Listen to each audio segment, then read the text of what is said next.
Hello everyone. Today we are going to discuss Semester 5 Electronics and Communication Engineering. নমস্কার।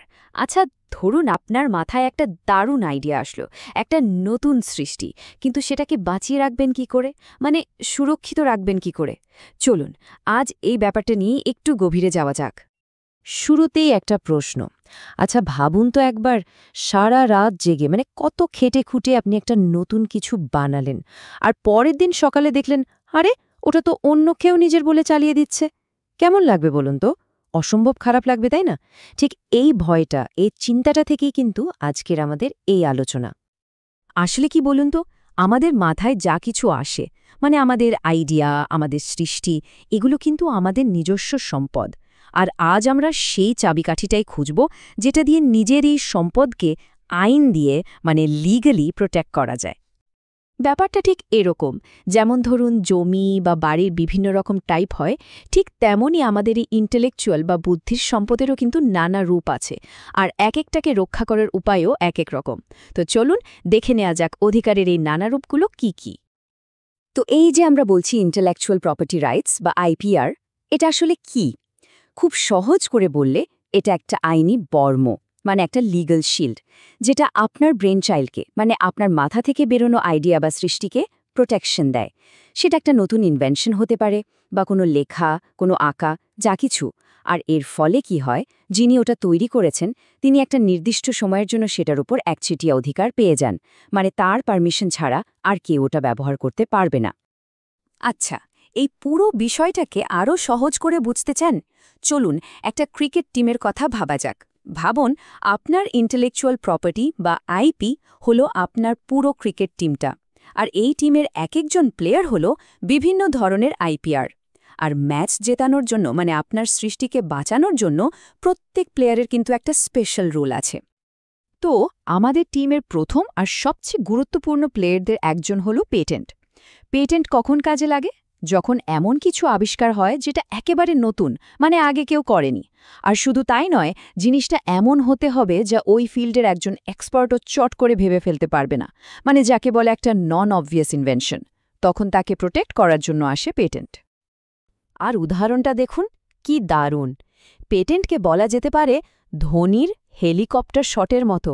ভাবুন একবার, একটা একেবারে ইউনিক, খেলা ঘুরিয়ে দেওয়ার মতো একটা শট। শুরুতে ওটা তো শুধু তারই ছিল, তাই না? একটা নতুন টেকনিক্যাল ইনভেনশনের ক্ষেত্রেও কিন্তু ব্যাপারটা ঠিক এইরকমই। সাধারণত ইন্ডিয়াতে একটা পেটেন্টের প্রোটেকশন পাওয়া যায় ২০ বছরের জন্য। ২০ বছর কেন? যাতে যিনি এত খেটে, এত গবেষণা করে জিনিসটা বানালেন, তিনি তার পরিশ্রমের একটা আর্থিক রিটার্ন পান।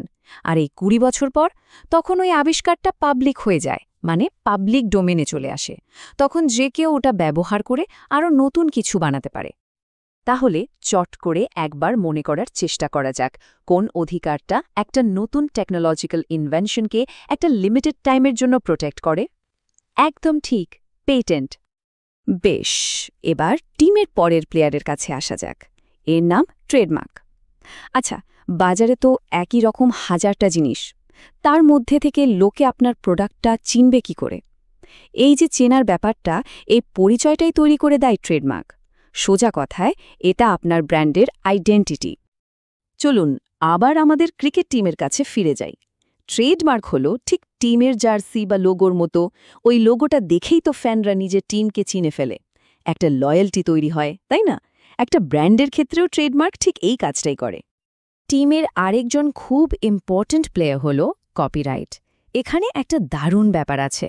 কপিরাইট কিন্তু আইডিয়াকে প্রোটেক্ট করে না, প্রোটেক্ট করে আইডিয়ার এক্সপ্রেশনকে, মানে তার প্রকাশকে। ব্যাপারটা কীরকম? যেমন ধরুন একটা সফটওয়্যারের কোড, একটা গানের সুর, বা একটা বইয়ের লেখা।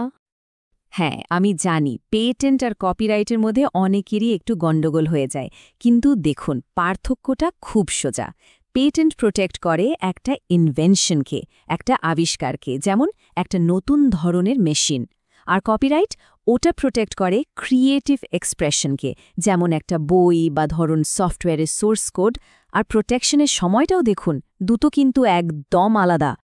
তাহলে বলুন তো, সফটওয়্যার কোড, গান বা বইয়ের মতো ক্রিয়েটিভ কাজগুলোকে কোন রাইটটা প্রোটেক্ট করে? হ্যাঁ, একদম ঠিক, কপিরাইট। আচ্ছা, এতক্ষণ তো আমরা ব্যক্তি বা কোম্পানির অধিকার নিয়ে কথা বললাম। এবার এমন কিছু অধিকারের কথা বলবো যা জড়িয়ে আছে কোনো জায়গার সঙ্গে, কোনো বিশেষ সম্প্রদায়ের সঙ্গে। চলুন এই মাটি থেকে ব্র্যান্ড হয়ে ওঠার গল্পটা একটু দেখি। এই জিনিসটার নাম হল জিওগ্রাফিক্যাল ইন্ডিকেশন বা সংক্ষেপে জিআই ট্যাগ। নামটা হয়তো অনেকেই শুনেছেন। এটা এমন একটা সাইন বা চিহ্ন যেটা প্রমাণ করে যে একটা প্রোডাক্টের যে বিশেষ কোয়ালিটি বা নামডাক সেটা ওই বিশেষ জায়গাটার জন্যই। মানে সোজা কথায় জায়গার নামে জিনিসের পরিচয়। উদাহরণগুলো দেখলেই ব্যাপারটা জলের মতো পরিষ্কার হয়ে যাবে। যেমন ধরুন দার্জিলিং চা। দার্জিলিং নামটা শুনলেই চোখের সামনে একটা বিশেষ স্বাদের চায়ের কথা ভেসে ওঠে, তাই না? বা ধরুন জয়নগরের মোয়া। এই নামগুলোর সাথেই একটা কোয়ালিটির ভরসা জুড়ে আছে।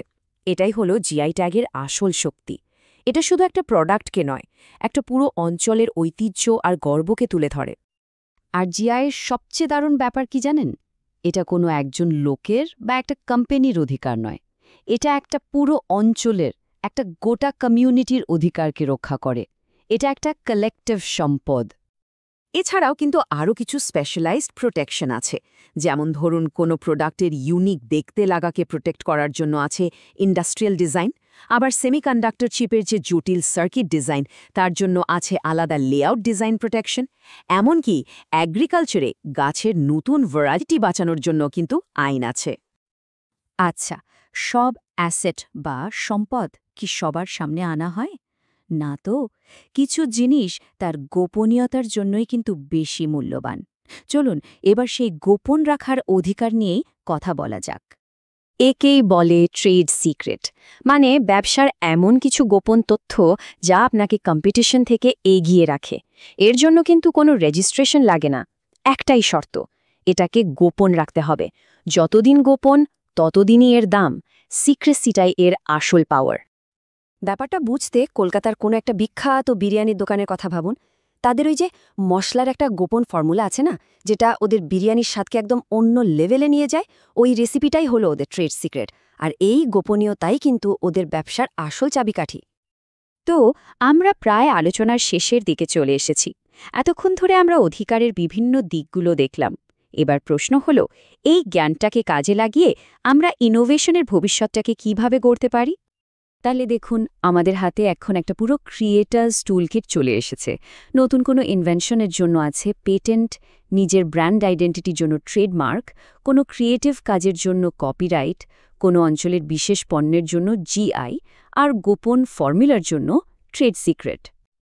একটা কথা মনে রাখতে হবে, আইপিআর মানে শুধু কিছু শুকনো আইনের ধারা নয়, এটা হলো আজকের দিনের ইনোভেশনের ভাষা।